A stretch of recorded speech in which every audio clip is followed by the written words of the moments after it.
మా పార్టీ మీద సరే, ఈవెన్ జనసేన, పవన్ కళ్యాణ్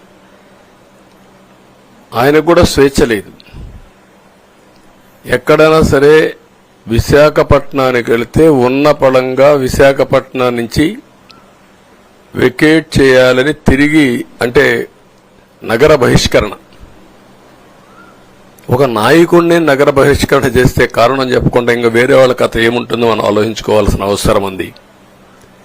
కేసులు పెడితే ఎందుకు పెట్టావు కేసు అని అడిగితే దానికి సమాధానం చెప్పకుండా ముందు నిన్ను అరెస్ట్ చేస్తున్నాం, తర్వాత కేసు డీటెయిల్స్ ఇస్తా ఉంటారు.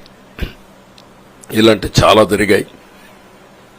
ఇవన్నిటికీ పరిష్కారం కోసం ఈరోజు మనం చూసిన తర్వాత ఇది మాకేదో అధికారం అని మేము అనుకోవడం లేదు, ఒక బాధ్యత.